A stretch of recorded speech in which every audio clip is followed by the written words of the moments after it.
บานาเนนานเป็นอดีตตั้งเยาวอาวา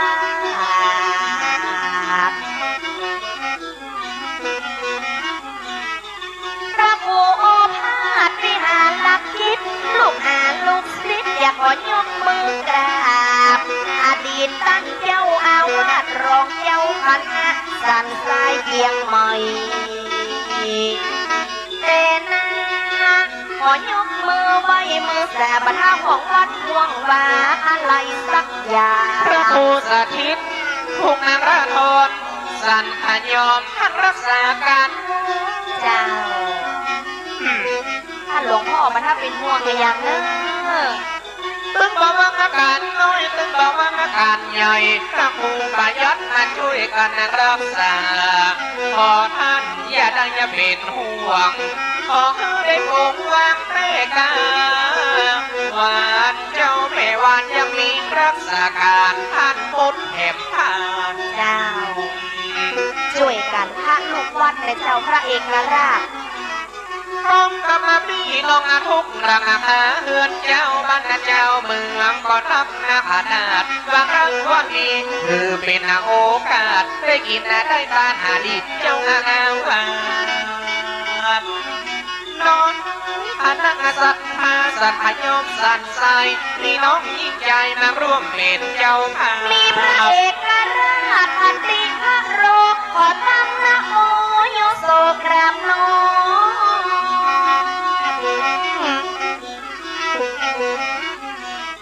ต่างดวงมุกหามาลาดอกส้มโหนหอบน้องด้วยกายว่าอย่าใหญ่จำว่าเป็นพระลูกวัดยุ่ยกันปฏิบัติพักสีไปหน่อยนะเน่นาพูดยักกันการปัดตุปีหนุ่ม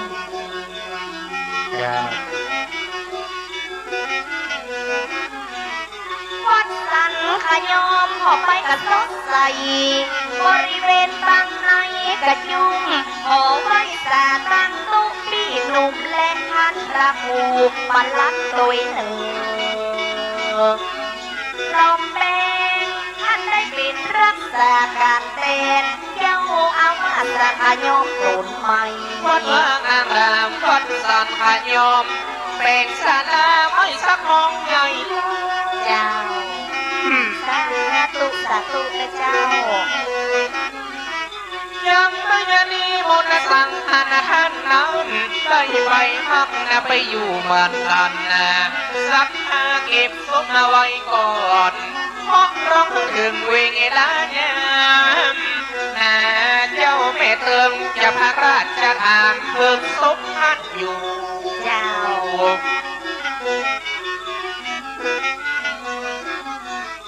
ต้องได้ยืนเรื่องยื่นเอกอาการสารเข้าหาได้วังต้องได้จ่าได้ผู้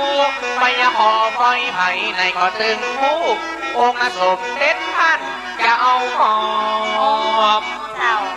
ปันทางราชทานจากในหลวงนักนา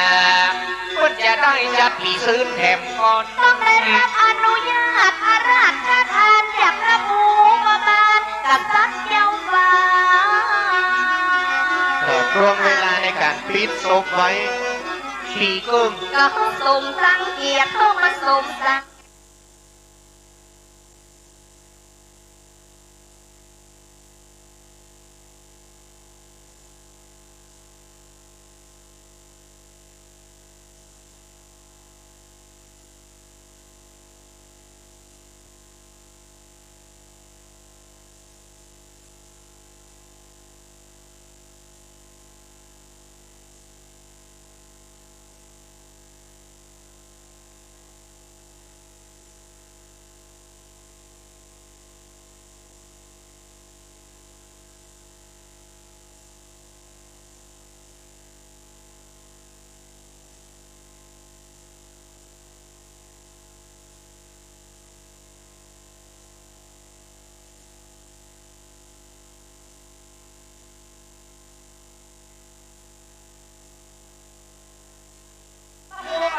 สำหรับอาจารย์สอนได้มานั่งทานพี่น้องเจ้าบ้านใน ได้ไว้ได้สาเพราะว่าครบรอบประจำเดือนของท่านวันที่19ก็ได้ป้ามานะท่านนะสำหรับเดือนหน้ามีลิเกชุดใหญ่ โอ้เจ้าก็เขาก็มาก็ได้รู้เขาก็ได้ลิเกอย่างรู้ ดูยังได้เป็นน้อง เป็นนักเอกค่ะ แม่นางเอกให้เป็นน้องเหรอ วาย กินชิ้นนางเอกน่ะ วาย มันก็มาเกี่ยวมาจอมมาสานไทยก็มาเลี้ยงเป็น6 วัน7 วันบุญใหญ่เก็บกินข้าวยากก่อนมางานเดือนหน้ามาค่อยฟังลิเกเพราะเปิดมีเจ้าภา อ๋อ พ คนนี้เจ้าภาพประจำเดือน เรน้องสำหรับวันนี้มีทีมงานแจ้งซอแล้วไผ่นอที่เปิดเป็นเจ้าภา อยากขอขอบคุณในความเมตตาปีกันยาและปีปัน อันนี้เปิดเป็นไผ่ เป็นเจ้าภาพแจ้งซอกับพี่คนนาฮักกัดได้โทรไปตักกัดได้โทรไปยาเจ้าภาพกับเอาแจ้งซอดีแต่รอบริจาคยกมาหนูแม่หนูกับเปิ้นยกมาจูมีขาหมูจักใหญ่ และเจ้าภาพแจ้งซอเนี่ยพอย อ๋อ กะเจ้าภาพแจ้งโซคือพระครูประยัดหรือว่าท่านมงอย่าบอกคืออายท่านได้ดูแลใจใส่อนุรักษ์ไว้เป็นเสียงโซเสียงดี ท่านมนต์เนี่ยเนาะ ไปมอนหรือท่านรักสถิตหรือว่าท่านมนสถาของชื่อ พระครูประยัดหรือว่างานท่านมงมนต์ต่อตรงโหหาอิน จ้ะ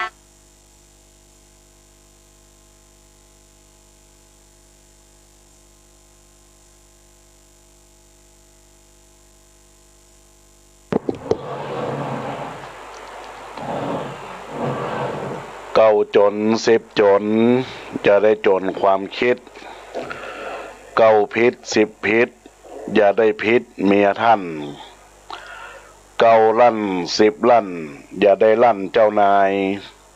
9 ขาย10 ขายอย่าได้ขายแก่นตากิน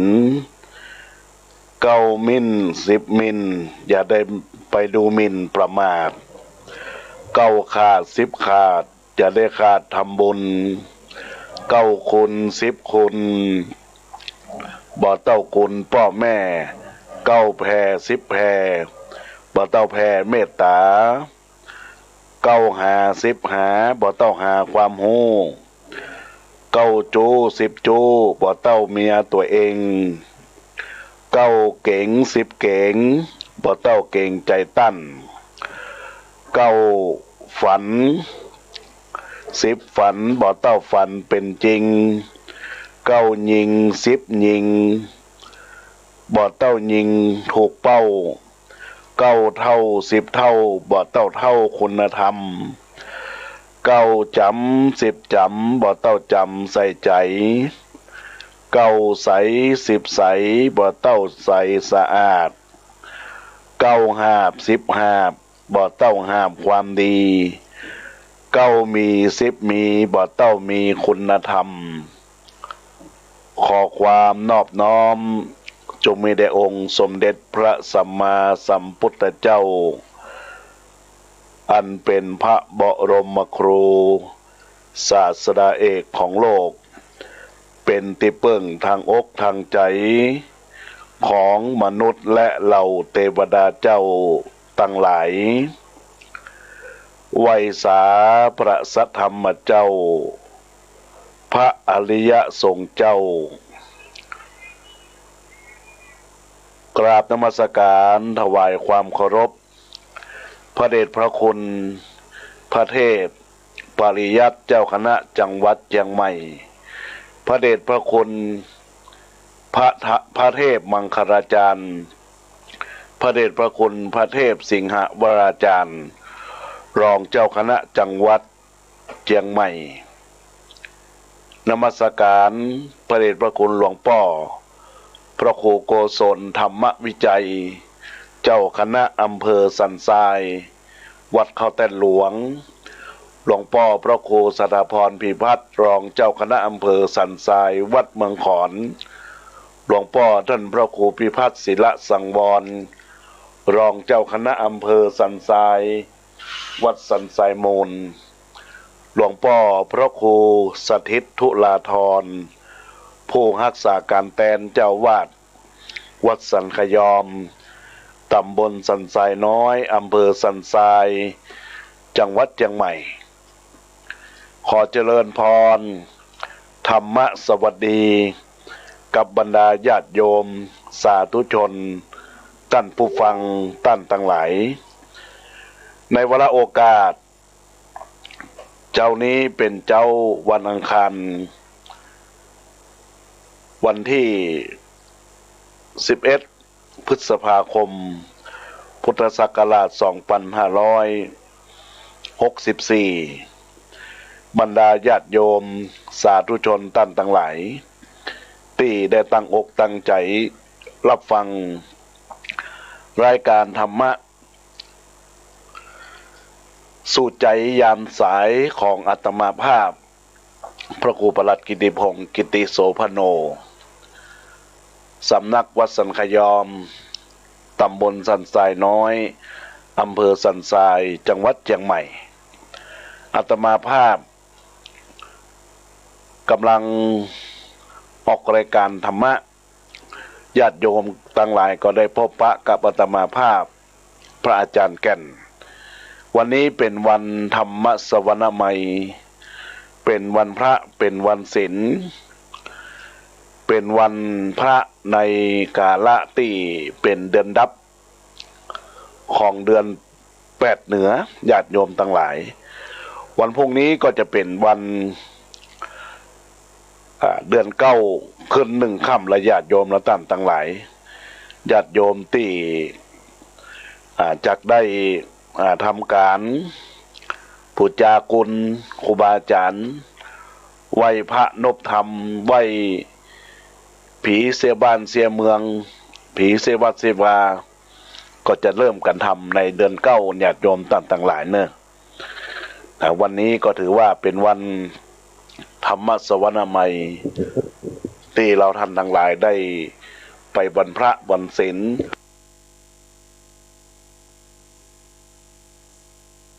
ถึงแม้ว่าบรรดาญาติโยมอาจจะมาได้ไปวัดก็ดีก็ยังทำบุญสุนทรทานโดยการทำบุญผ่านทางออนไลน์ด้านโอนบัญชีธนาคารไปถวายพระเจ้าประสงค์ก็ดีก็มีบางผู้บางท่านก็นำเอาเข้าผาอาหารไปส่งแล้วก็ปิกมาตามยุค New Normal นะญาติโยมและท่านทั้งหลายก็ต้องพยายามทำความดีต่อจิตต่อใจของเราท่านทั้งหลายท่านสาธุชนท่านผู้ฟังทั้งหลายในช่วงที่อาตมาภาพได้เปิดรายการธรรมะไปเมื่อตะกี้นะญาติโยมและท่านทั้งหลายอาตมาภาพก็ได้เปิดข้าวห้ำคำซอเป็นคำซอประวัติของหลวงพ่อพระครูโอภาสวิหารกิจอดีตรองเจ้าคณะอำเภอสันทรายอดีตเจ้าวาดวัดสันขยอมแล้วก็ยังเป็นการกล่าวถึงการมรณภาพเป็นการกล่าวถึงการต่อวัดต่อวาอารามเป็นการต่อบุญต่อกุศลที่เฮาจะได้มีการพระราชทานเพลิงศพในโอกาสต้นปีเดือนกุมภาพันธ์2565ก็ในสถานการณ์นั้นก็คงจะเป็นสถานการณ์ที่อาจจะดีขึ้นแล้วนะญาติโยมและท่านทั้งหลายเฮาก็ต้องจำเป็นที่เฮาจะได้ทำการพระราชทานเพลิงศพถึงแม้ว่าเราท่านทั้งหลายจะมีเหตุการณ์ที่บอกให้สุดีแต่ว่าในระยะเวลาที่วัคซีนได้เข้ามาประเทศไทยเฮาในช่วงเดือนมิถุนายนนี่ก็คงจะทยอยฉีดกันไปเดือนกรกฎาคมก็เริ่มที่จะฉีดของช่วงอายุเวลา18ถึงอายุถึงขึ้นไป สถานการณ์ก็คงจะดีขึ้นนะญาติโยมก็คงจะได้เป็นการภาวนาวันนี้ตามมติมหาเถรสมาคมทุกวัดทุกวาก็มีการโดยการที่เรียกว่ามีการสวดตามมติมหาเถรสมาคมสวดบทรัตนสูตรเพื่อปัดเป่าโรคภัยไข้เจ็บต่างๆที่เกิดขึ้นในยุคปัจจุบันนี้ดังนั้นแล้วนันนี้ก็ถ้าหากว่าท่านใดที่สวดแล้วญาติโยมและท่านต่างหลายวันนี้ก็จะเป็นวันเด่นดับญาติโยมสาธุชนและท่านต่างหลายก็ถือว่าก็คงจะดับพิษดับภัยดับทุกอย่างดับโรคโศกเศร้าหายไปคือสิ่งดีๆมันเกิดขึ้นในชีวิตของเฮาในญาติโยมและท่านทั้งหลายโรคโควิดก็พยายามหายไปโดยการที่บ่ต้องได้มีสิ่งใดมากำมากายให้เฮาได้พ้นภัยจากพยานอันตรายต่างๆแต่เดี๋ยวนี้ก็มีข่าวว่าทางโลกที่ประเทศอินเดียเนี่ยก็เริ่มเข้ามาในญาติโยมก็พยายามระมัดระวังในญาติโยมทั้งหลายกาดอย่าตกเนอะก็ขอเตือนสติขอเตือนกับบรรดาญาติโยมและท่านทั้งหลายทุกท่านทุกคนที่ได้รับฟังรายการธรรมะยามสายคลื่นวิทยุเพื่อการศึกษาพระพุทธศาสนาและวัฒนธรรม FM 104.50 เมกะเฮิรตซ์วัดฝายหินเวลา9 นาฬิกาจนถึงเวลา10 นาฬิกาโดยได้รับความเมตตาจากท่านหลวงพ่อพระครูสมุวิชุวัฒน์วรกิจโจท่านผู้รักษาการแทนเจ้าวาดวัดฝายหินท่านรองเจ้าวาดวัดฝายหินและท่านผู้อำนวยการควบคุมดูแล FM 104.50 เมกะเฮิรตซ์วัดฝายหินตัวที่ได้ถึงความเมตตาเวลาในการที่ทางท่านได้ถึงเวลาได้ออกมาเผยแพร่ธรรมโดยการได้มีการส่งสัญญาณเสียงจากสำนักงานวัดสันขยอมตำบลสันทรายน้อยอำเภอสันทรายจังหวัดเชียงใหม่สู่คลื่นสถานีวิทยุด้วยความเมตตาในร่มบารมีของท่านพระครูสถิตตุราธรผู้รักษาการแทนเจ้าวาดในความเมตตาอนุเคราะห์ได้ส่งสัญญาณธรรมะเผยแผ่ไปญาติโยมและท่านทั้งหลายก็ได้รับฟังในส่วนของคลื่นสถานีวิทยุและก็ได้ฟังของทางออนไลน์ Facebook ของอาตมาภาพกิติพงศ์กิติโสพโนเพจธรรมะสู่ใจในญาติโยมและท่านทั้งหลายบรรดาญาติโยมท่านสาธุชนท่านผู้ฟังท่านทั้งหลายที่กำลังรับฟังรายการในขณะนี้นั้นอาตมาภาพก็จะได้ขอเจริญพรเจริญธรรมซึ่งญาติโยมสาธุชนผู้ที่ได้นำบทกลอนมาให้อาตมาภาพได้ได้จ๋าโดยเป็นกรของพระเดชพระคุณพระพุทธสารละเถรคือหลวงปู่บุญกู้อนุตวัฒโนซึ่งท่านได้อยู่จำพรรษาเป็นเจ้าวาดวัดอโศการามจังหวัดสมุทรปราการท่านได้เขียนกรเพื่อเตือนสติโดยทางคุณแม่พวงมาศแก่นจันทร์จากบ้านเจ็ดยอดในเมืองเชียงใหม่ได้นำเอากรของท่านมาเผยแพร่ขอให้ทางอาตมาภาพผู้ดำเนินรายการเนี่ยได้นำเอากรได้อ่านให้ญาติโยมเตือนสติญาติโยมทั้งหลายอาตมาภาพก็จะได้ขออนุญาตกับบรรดาญาติโยมได้อ่านคำกรที่คุณแม่พวงมาศแก่นจันทร์ได้ส่งมาแล้วก็เป็นคำกรที่ทางพระเดชพระคุณท่านเจ้าคุณหลวงปู่บุญกู้อนุตตโลท่านได้ทำการแต่งญาติโยมทั้งหลายที่มีบทกลว่าต้องการอายุยืนต้องฝืนรักษาศีลออกกำลังอาจินยินดีด้วยคนไข้มุ่งวันณะผ่องใสยิ้มไว้บนใบหน้า ด้วยน้ำใจเมตตาชอบบริจาคอาภรณ์หวังสุขต้องภาวนาเกิดพลังจิตแก่กล้ามีน้ำใจกรุณาจ่ายค่าพาหนะให้อยากเพิ่มพลังกายมั่นหมายเล่นกีฬาเข้าใจรับโภชนาชอบแจกอาหารด้วยรักตัวกลัวตายขวนขวายทำบุญเพื่อไว้อุดหนุนเพิ่มพูนทางใจร่างกายย่อมสลายเป็นไปตามกาลจิตใจเบิกบานสำราญชาติใหม่ผู้ขาดศรัทธากล้าทำบาปไปคูณมัวจิตใจใกล้ตายหวั่นไหวเกิดมาทั้งทีมีโอกาสดีได้เพิ่มบารมีศักดิ์ศรีสูงส่งนี่เป็นคำกรของบรรดาญาติโยมสาธุชนทั้งหลายที่บรรดาญาติโยมได้รับฟังเป็นคำกรของพระเดชพระคุณหลวงปู่บุญกู้อนุวัฒโนวัดอโศการามจังหวัดสมุทรปราการหรือพระเดชพระคุณหลวงปู่พระพุทธสารเถระผู้ที่ได้แต่งบทกลโดยคุณแม่ผงมาศแก่งจันทร์ได้ทำการส่งมาให้ทางอาตมาภาพได้ทำการที่เราท่านทั้งหลายได้รับฟังอยู่ในขณะนี้ก็ขออนุโมทนาขอบคุณกับคุณแม่ผงมาศแก่งจันทร์ตัวยเนอร์ตีได้เพื่อคำกรเพื่อเป็นการประสิทธิ์ประสาทความรู้กับบรรดาญาติโยมท่านสาธุชนท่านผู้ฟังท่านต่างหลายในญาติโยมท่านต่างหลายญาติโยมท่านสาธุชนท่านผู้ฟังต่างหลายทุกท่านทุกคนในโอกาสวาระที่บรรดาญาติโยมได้รับฟังรายการธรรมะยามสายธรรมะสู่ใจในโอกาสนี้อาตมาภาพก็คงจะได้อู้จาหลักธรรมกับบรรดาญาติโยมท่านสาธุชนท่านผู้ฟังท่านต่างหลายตัวในโอกาสนี้ที่บรรดาญาติโยมสาธุชนท่านต่างหลายได้รับฟังรายการ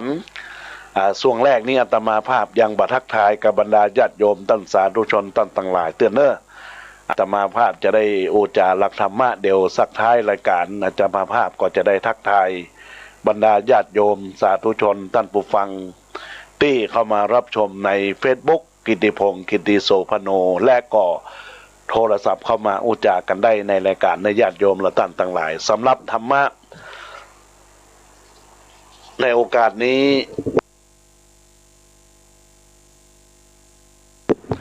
อาตมาภาพก็จะได้คือขวัญกำลังใจกับบรรดาญาติโยมสาธุชนท่านต่างหลายที่ญาติโยมท่านสาธุชนท่านต่างหลายจะได้ผ่านวิกฤตต่อการที่เฮาท่านต่างหลายได้เกิดขึ้นสิ่งบดีมางามสิ่งที่บ่ค่อยสู้ดีแต่ใดก็จะให้ขวัญกำลังใจว่าธรรมะในวันนี้เป็นเรื่องของกำลังใจญาติโยมท่านต่างหลายการที่มนุษย์จะประสบความสำเร็จในสิ่งใดปัจจัยสำคัญในญาติโยมประการหนึ่งที่มนุษย์ต้องมีก็คือกำลังใจคนที่มีกำลังใจเข้มแข็งต่อสู้มุมานะเท่าอันจึงจะประสบความสำเร็จสมหวังของชีวิตอนาคตได้พระเดชพระคุณท่านเจ้าคุณหลายรูปได้มีคติชีวิตเพื่อการต่อสู้บนพื้นฐานแห่งกำลังใจได้นำมาเผยแผ่หลักธรรมแล้วก็เน้นตระหนักความร่วมกันร่วมมือกันอย่างเช่นว่าว่าวลอยขึ้นสูงได้เพราะเหตุว่ามีการต้านลมถ้าหมดลมว่าวนั้นมันก็ตกนะญาติโยมมนุษย์เฮาก็ขึ้นสูงก็เพราะต่อต้านอุปสรรคชีวิตที่บ่เคยประสบอุปสรรคก็ตามจะหาความก้าวหน้าบ่ได้เลยก็เป็นอันขาดในกระแสน้ำที่ไหลเที่ยวปลาก็ย่อมว่ายทวนน้ำเสมอปลาที่ลอยตามน้ำก็มีแต่ปลาตายมนุษย์ก็ต้องต่อสู้อุปสรรคเหมือนปลาที่ว่ายทวนน้ำผู้ที่ปล่อยโชคชะตาไปตามเหตุการณ์กำลังเหมือนปลาที่จะตายนะญาติโยมและท่านทั้งหลาย บุคคลที่จะทำงานยิ่งใหญ่สำเร็จจะต้องมีเครื่องช่วย2 ประการนะ2 ประการนี้ญาติโยมท่านทั้งหลายก็คือ1มิตรที่ซื่อสัตย์และ2ศัตรูที่แรงร้ายถ้าขาดอย่างใดอย่างหนึ่งความสำเร็จอันยิ่งใหญ่ก็จะบ่มีขึ้นเลย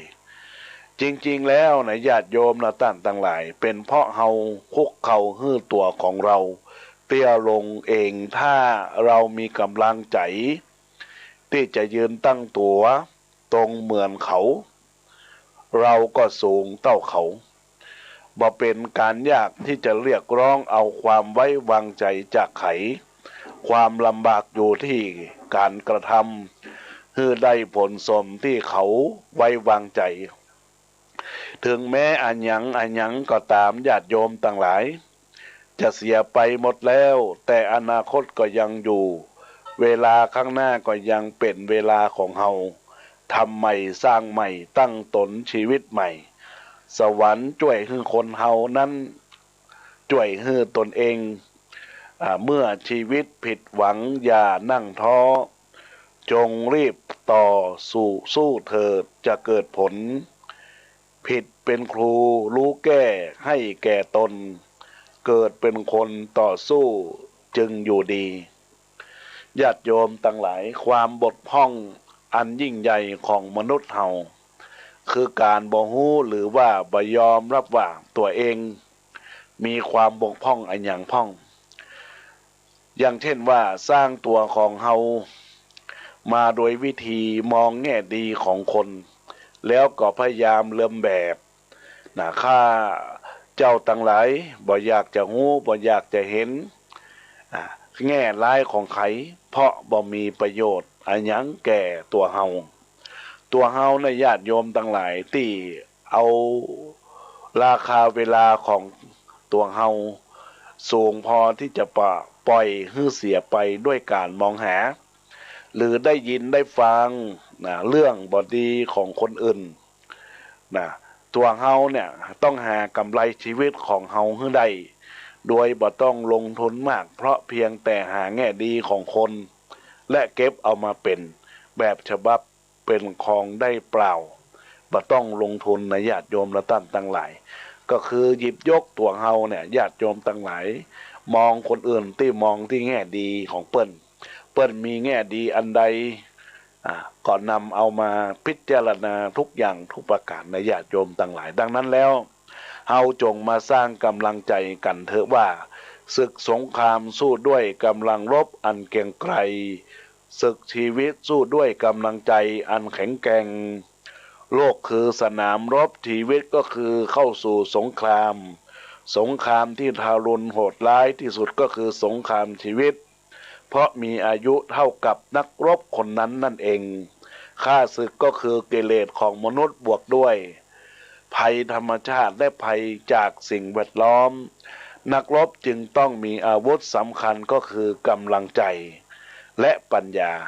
ความรอบรู้คือเสบียงจึงจะเอาชนะแก่ข้าศึกศัตรูได้อย่าแกว่งคางหาเข่าอย่าแกว่งเท้าหาเสี้ยน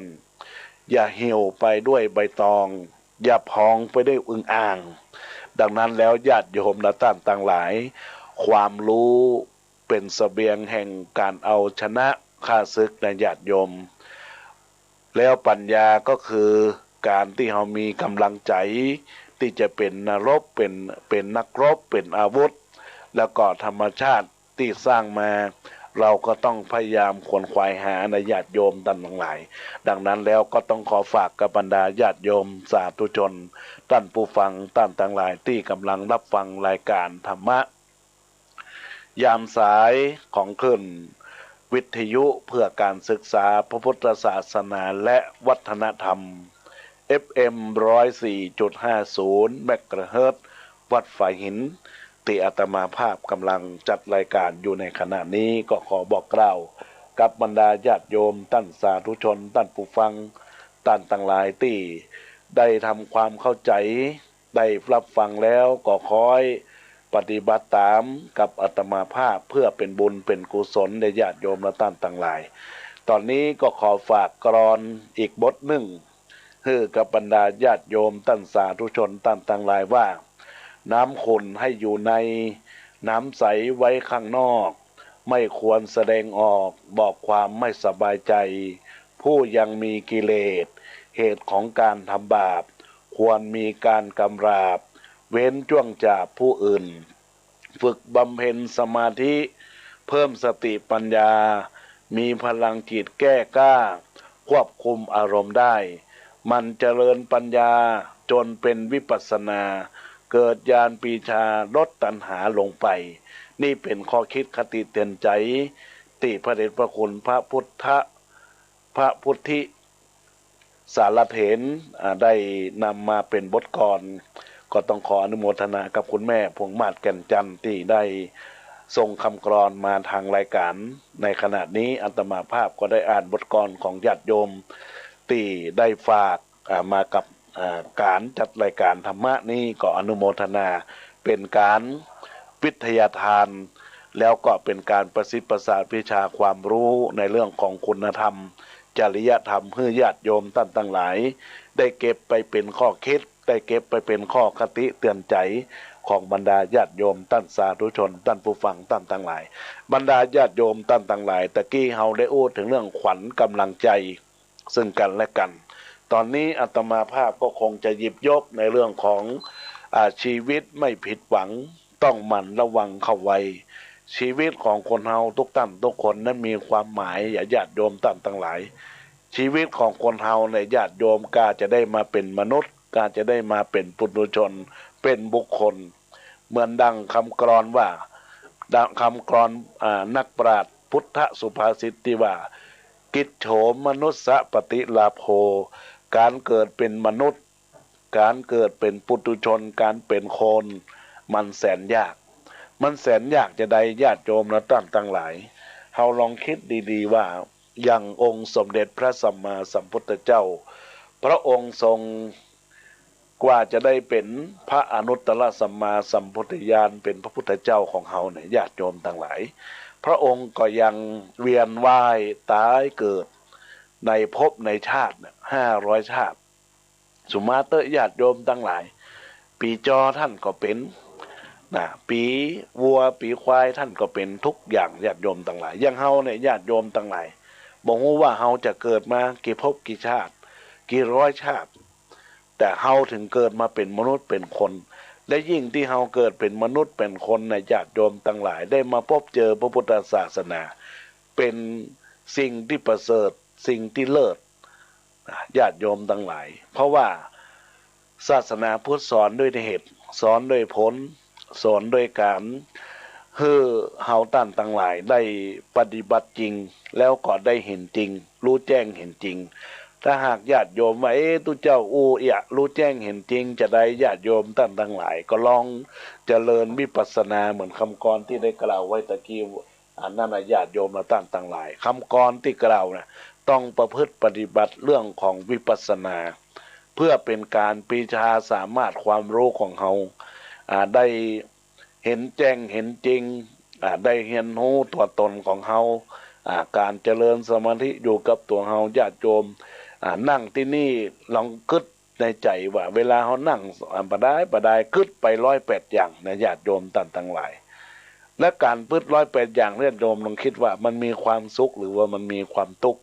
ถ้าหากว่าเราคิดว่าบางอย่างมันสุขบางอย่างมันทุกข์นี่แหละคือวิปัสสนาธุระที่เฮาได้คิดพิจารณาแล้วมันเกิดขึ้นในใจเป็นธรรมะในใจและญาติโยมและท่านทั้งหลายดังนั้นแล้วญาติโยมท่านสาธุชนท่านผู้ฟังท่านทั้งหลายก็เป็นสิ่งที่เราต้องมันพิจารณาถึงหลักแห่งการทำคุณงามความดีในญาติโยมสาธุชนท่านทั้งหลายดังนั้นชีวิตบ่ผิดหวังต้องมันระวังเข้าไว้การระวังน่ะก็คือระวังด้วยคุณธรรมอย่างหนึ่งที่มีอานิสงส์ทำให้ผู้ประพฤติและปฏิบัติมีชีวิตที่มีความสมหวังบ่ผิดพลาดในการทั้งตัวทั้งปวงการระวังตรงคำว่าสังวรในพระพุทธศาสนานั่นก็คือความสำรวมระวังปิดกั้นบาปอกุศลทั้งหมดทั้งปวงท่านสอนให้มนุษย์ระวังทั้ง5ป ประการ5เรื่องด้วยกันใน5เรื่องนี้ญาติโยมท่านทั้งหลายหนึ่งก็คือเรื่องของศีลรักษาศีลอย่างน้อย5ข้อญาติโยมทั้งหลายเป็นคนมีศีลสังคมก็สงบสุขทั้งนี้เพราะมนุษย์อยู่ร่วมกันด้วยไมตรียินดีในสิทธิของตนบ่สับสนในประเพณีเป่งวจีด้วยศีลสัตย์เคร่งครัดในความบ่ประมาทญาติโยมท่านสาธุชนทั้งหลายพื้นฐานของศีลนะญาติโยมสาธุชนทั้งหลายมันเป็นสิ่งที่สำคัญญาติโยมลองย้อนไปประมาณสัก5-6-7 ปีที่ทางผู้ปฏิบัติหน้าที่สมเด็จพระสังฆราชท่านมีโครงการหมู่ม่านรักษาศีล5คือพระเดชพระคุณท่านเจ้าประคุณสมเด็จพระมหาราชมังคลาจารย์ท่านได้มีโครงการรักษาศีลแต่ปัจจุบันนี้ท่านก็ยังมีโครงการนี้อยู่แล้วก็ยังเป็นประธานโครงการหมู่บ้านรักษาศีล5ท่านสมเด็จพระมหาราชมังคลาจารย์หรือว่าหลวงปู่ช่วงได้กล่าวว่าญาติโยมทั้งหลายถ้าหากว่าอยากจะให้มีความสุขในกายมีหลักประกันชีวิตเนี่ยญาติโยมทั้งหลายจะต้องมีการรักษาศีลศีลน่ะมันมี5ข้อญาติโยมทั้งหลายถ้าญาติโยมทั้งหลายรักษาข้อที่1ได้4ข้อทำไม่ได้ก็ไม่เป็นไรก็ต้องทำไปเรื่อยๆญาติโยมทำข้อ1ไม่ได้ก็ทำข้อ2อีก4ข้อทำไม่ได้ก็ไม่เป็นไรก็พยายามทำไปถ้าหากญาติโยมทำข้อ3ไม่ได้ข้อ4ทั้ง4ข้อก็ยังทำไม่ได้ก็ไม่เป็นไรค่อยๆทำไปและญาติโยมทั้งหลายทำข้อ4ศีลข้อ4ไม่ได้ญาติโยมก็ทำอีกต่อไปอีก4ข้อก็ค่อยทำไปแล้วข้อสุดท้ายคือศีลข้อ5ถ้าญาติโยมทำยังไม่ได้ญาติโยมทั้งหลาย5ข้อทำไม่ได้ญาติโยมทั้งหลายหลวงปู่ช่วงหรือว่าสมเด็จพระมหาราชมังคลาจารย์ท่านว่าใดญาติโยมทั้งหลายท่านบอกว่าไปตายเสื้อเถอะ ญาติโยมทั้งหลายนี่เป็นคำที่เปิ้นอู้เปิ้นจ๋าเปรียบให้เฮาตันทั้งหลายฟังสุดท้ายก็อู้เล่นว่าเฮาเนี่ยญาติโยมทั้งหลายถ้าทำทั้ง5ข้อไปแล้วก็ไปตายอย่างนี้นะญาติโยมทั้งหลายญาติโยมการรักษาศีลทั้ง5ข้อข้อ1ข้อ2ข้อ3ข้อ4ข้อ5เมื่อเฮาทำมาได้ข้อ1ก็ต้องทำข้อ2ทำข้อ2มาได้ทำข้อ3ทำข้อ4ข้อ5ข้อ6มาได้ก็ต้องพยายามปรับตัวให้ได้ญาติโยมทำให้ได้อย่าประมาทในเรื่องของการเป็นอยู่ในเรื่องของความซื่อสัตย์เรื่องของความยินดีเรื่องของทุกอย่างที่เป็นการประพฤติปฏิบัติทั้ง5ข้อดังนั้นก็ขอฝากญาติโยมทั้งหลายญาติโยมท่านสาธุชนทั้งหลายข้อที่2นั้นคือระวังด้วยสติสังวรก็คือฝึกสติกำหนดที่รู้อยู่ตลอดเวลาสุดยอดของการปฏิบัติธรรมอยู่ตรงฝึกสติและผู้ใดมีสติสมบูรณ์ผู้นั้นก็มีสมบัติก็คือความบ่ประมาทเมื่อมีความบ่ประมาทเขาจึงบ่พลาดจากความดีทั้งหมดทั้งปวงดังนั้นแล้วญาติโยมท่านทั้งหลายก็ขอฝากกับญาติโยมว่าสติดีมีคุณค่าสารพันละลึกทันกันทุกภัยได้นารีบฝึกไว้ใช้ประกบกับปัญญาจะนำพาความสุขมาสู่เรานี่ก็ขอฝากกับบรรดาญาติโยมว่าเราท่านทั้งหลายในข้อที่2ก็คือต้องมีสติมันเป็นสิ่งที่เราคิดสารพันแต่เราจะรวมจิตรวมใจฝึกอย่างไรให้เกิดปัญญาก็ต้องพัฒนาตัวเองให้มีความสุขด้วยปัญญาในญาติโยมและท่านทั้งหลายประการที่3ระวังด้วยปัญญาญาณสังวรหมายถึงต้องดำเนินด้วยชีวิตปัญญาอย่างรู้เหตุผลดีชั่วคุณโทษประโยชน์บ่ใช่ประโยชน์เป็นต้นและรู้ที่จะจัดแจงจัดสรรจัดการรวมทั้งความรู้เข้าใจชัดเจนในโลกและชีวิตตามความเป็นจริงท่านทั้งหลายเมื่อมีฮ้อนก็ต้องแก้ด้วยความเย็น เมื่อมีความมืดก็ต้องแก้ด้วยความสว่าง เมื่อมีโรคก็ต้องแก้ด้วยยารักษาโรคเมื่อมีปัญหาก็ต้องแก้ด้วยปัญญานี่ก็เรียกว่าปัญญานะญาติโยมท่านทั้งหลายประการที่สี่ขันติขันตินั่นก็คือความอดทนอดกั้นทนลำบากทนตักตำทนเจ็บใจต้องเป็นคนนัก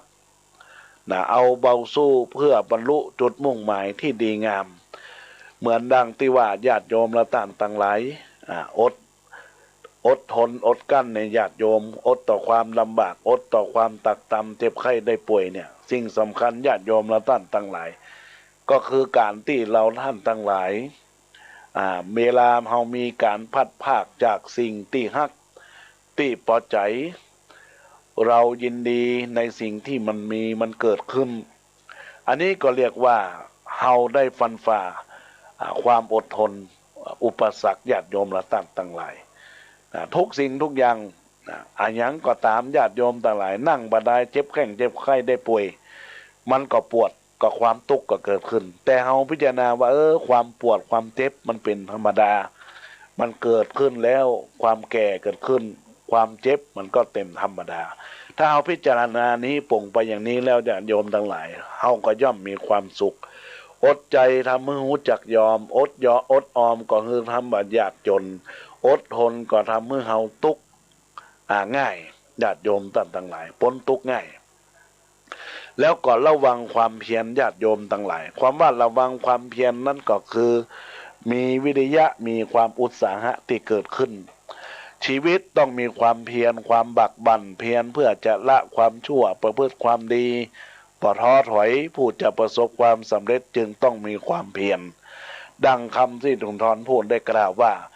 จับให้มั่นขั้นหมายไว้ให้วายวอดช่วยให้รอดรักชิดพิสมัยตัดให้ขาดปรารถนาหาสิ่งใดเพียรจงได้ดังประสงค์ที่ตรงดีญาติโยมทั้งหลายหลักธรรมทั้งห้านี้ที่อาตมาภาพได้อุจาในเรื่องของสติก็ดีในเรื่องของศีลก็ดีในเรื่องของปัญญาก็ดีเรื่องของความอดทนอดกั้นก็ดีในเรื่องของความเพียรก็ดีเป็นสิ่งสำคัญเป็นคุณธรรมประจำตัวประจำจิตประจำใจของบรรดาญาติโยมที่จะได้ไปพัฒนาตัวตนให้มีความสุขเหมือนดังนักปราชญ์ท่านกล่าวว่าอยู่คนเดียวให้ระวังยั้งความคิดอยู่ร่วมมิตรให้ระวังยั้งคำขานอยู่ร่วมราชเคารพตั้งระวังการรู้ร่วมพานต้องระวังทุกอย่างนี่ก็ขอฝากกับบรรดาศรัทธาญาติโยมสาธุชนท่านผู้ฟังที่รับฟังรายการธรรมะยามเช้าหรือว่าช่วงสาย9 โมงถึง 10 โมงญาติโยมอัตมาภาพ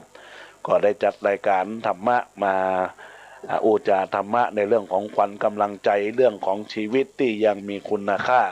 อย่าปล่อยให้ชีวิตของเรานั้นผ่านไปโดยบ่มี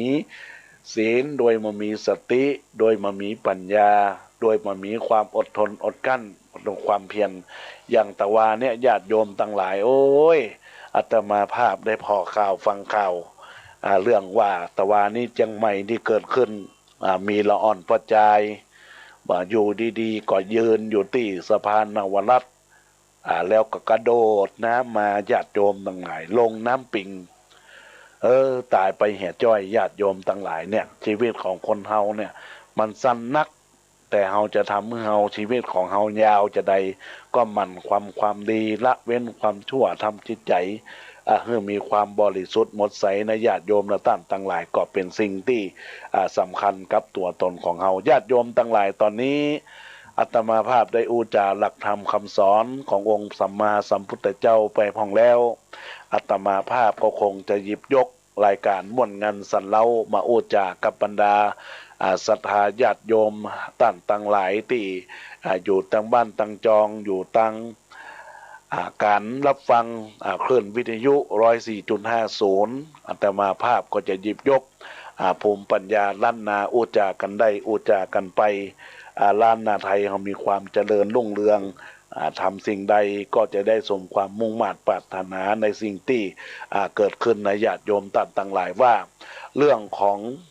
ตัวเฮาเนี่ยญาติโยมต่างหลายเป็นเรื่องของวันนี้อู้จาเรื่องของการรักษาศีลการให้กำลังใจญาติโยมต่างหลายอาตมาภาพก็จะหยิบยกในเรื่องของลมลมนี่เป็นยาใดญาติโยมละท่านต่างหลายเรื่องของลมเพิ่นบอกว่าลมที่ไผบอกใครอยู่ใกล้ก็คือลมบะจอยลมที่ปล่อยออกมากำน้อยก็ลมตั้งในตั้งกัดลมตีพิธีกรต้องใจ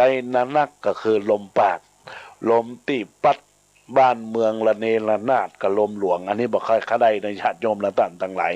ลมตีตอนบวงสรวงลมศักดิ์สิทธิ์ลมตีตั้งปิดก็ลมนกหวีดจราจรลมตีต้องกินยาถอนลมพิษเตือนลมตีกรมอุตุเปิ้นเตือนลมพายุลมที่ทำให้ลดรู้ลมอย่างในลมที่ต้องพิงไฟลมหนาวลมที่แสนเศร้าลมแรงลมที่เป็นแก่นลมในลูกโป่ง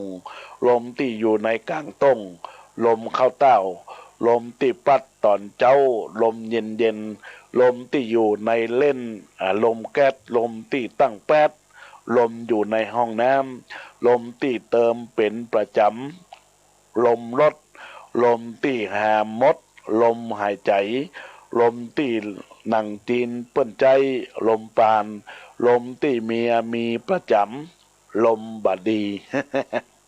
ญาติโยมท่านทั้งหลายนี่ก็ขอฝากกับบรรดาศรัทธาสาธุชนท่านผู้ฟังทั้งหลายในเรื่องของลมเมื่ออู้จาเรื่องลมไปแล้วก็ญาติโยมก็นำไปเป็นข้อคิดพิจารณา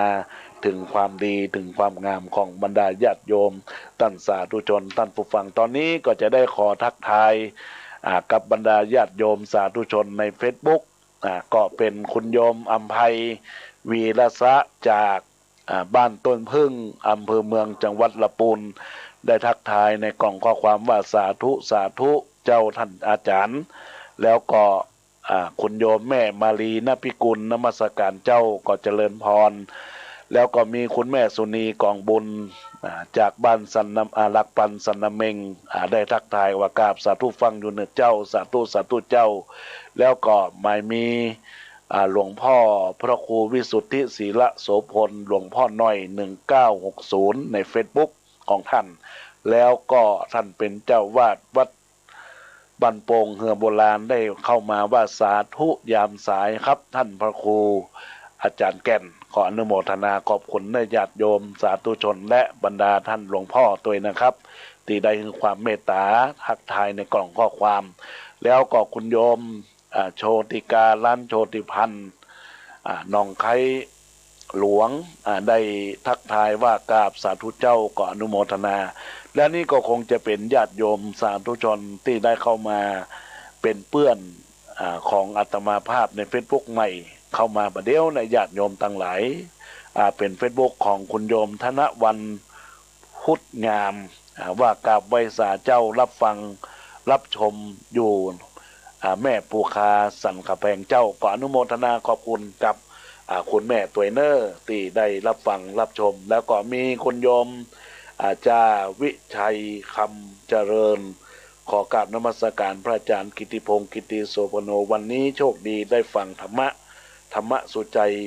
เจ้าวันนี้ฟังแล้วนำไปปฏิบัติได้ง่ายและเข้าใจง่ายขอกราบนมัสการสาธุขออนุโมทนาขอบคุณแล้วก็ยังมีคุณผู้รับชมก็มีคุณครูสุวิดาจิตคำมาได้เข้ามารับชมรับฟังในโอกาสนี้ก็ขออนุโมทนาขอบคุณกับทุกการรับฟังรับชมใน Facebook โดยทั่วกัน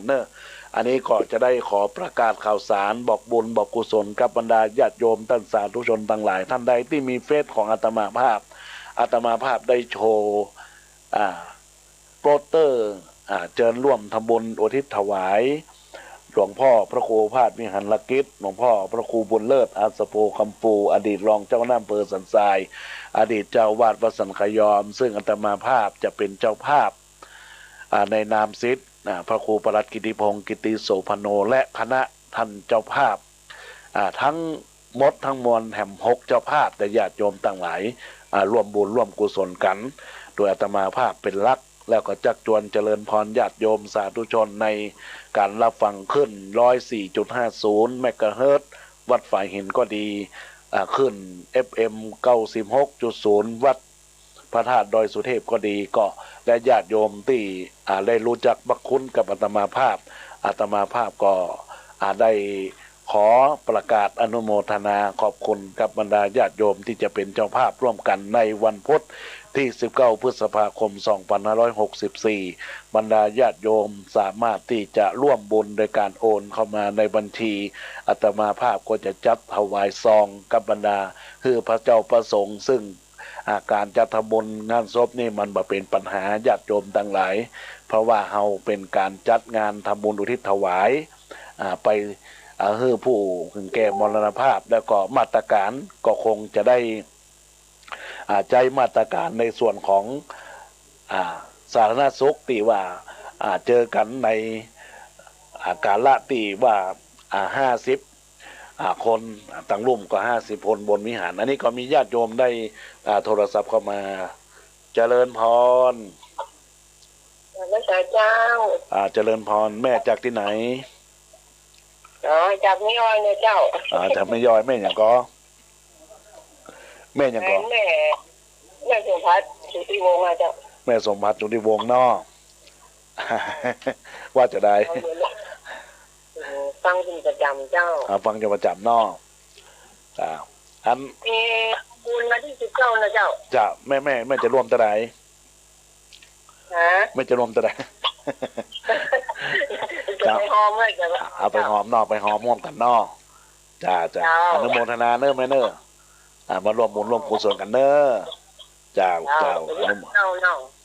19พฤษภาคม 10 โมงได้ไหมเนอะ10 โมงจ้าเจริญพรจวนยาจุ่นไปเลยจวนไปเลยเนาะมันต้องกลัวเนอะมันโควิดมันหนีบ้านเฮานะต้องอยู่ห่างกันเนาะห่างกันกะห่างกันเนาะจ้าเจริญพรเนอะเจริญพรเนอะเจริญพรจ้าอนุโมทนาขอบคุณกับคุณแม่สมพิษสุติวงศ์เนอะที่ได้โทรศัพท์เข้ามาอุจจาในรายการธรรมะยามสายกับอาตมาภาพก็จะได้อนุโมทนากับกุศลเจตนาของคณะสัตยาญาติโยมตอนนี้มีสายเข้ามาเจริญพรแม่ฮัลโหลเจริญพรญาติโยมสาธุชนทั้งหลายก็ญาติโยมท่านใดที่อยากจะร่วมบุญกับอาตมาภาพในวันที่19พฤษภาคมก็โทรศัพท์เข้ามาได้เนอะ0962629694ก็จะได้อนุโมทนาขอบคุณกับนาวาอากาศโทคณาวุฒิคุณนายยานวดีพงษากลวัฒน์พร้อมครอบครัว1 ชุด 1,000 บาทแม่ชีสุวัฒนาปุกเจริญ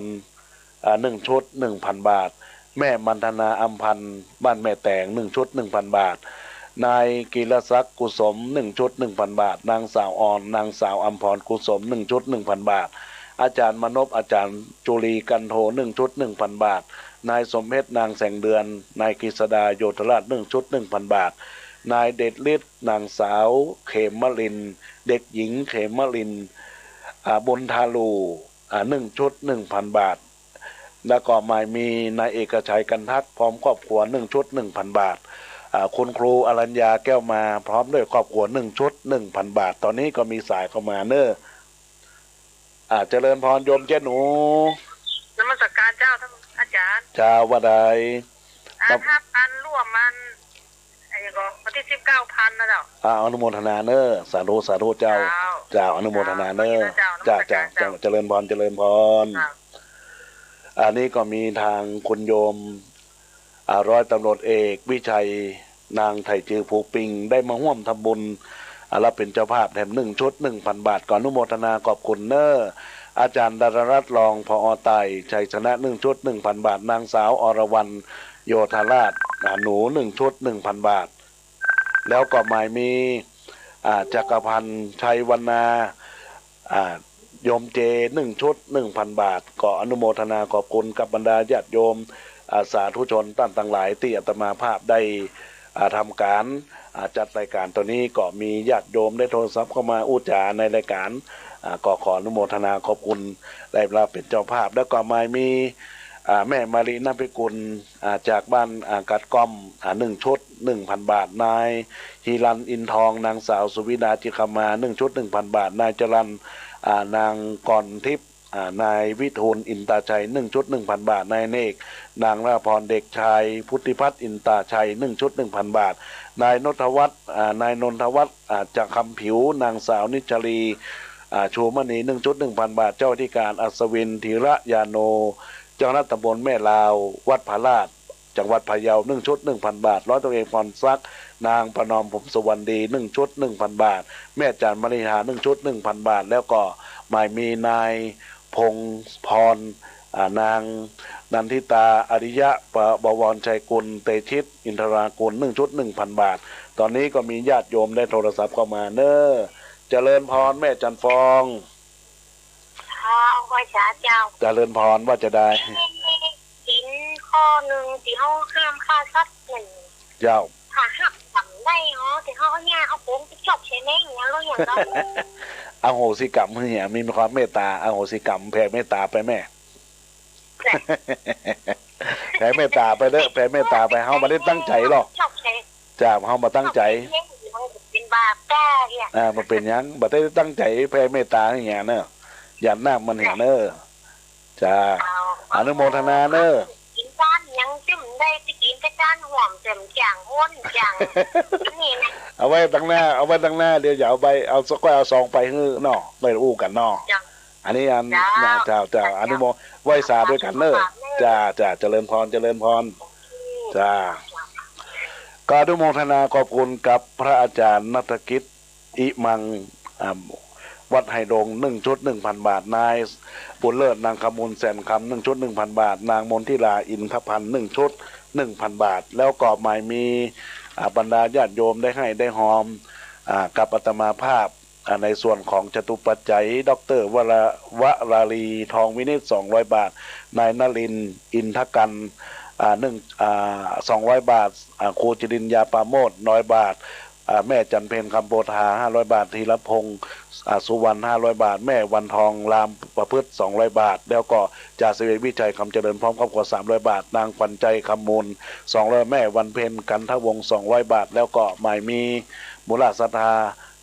ครูจันจีลาคุณนาวนางแล500 บาทแม่ครูเป็นจิตอุปพันธ์300 บาทแกงคำลุ่งโลลุ่งไพโรจน์100 บาทนางสาวปิยรัตน์ใจเนตร500 บาทนางสาวสุภาพรอินทมา500 บาท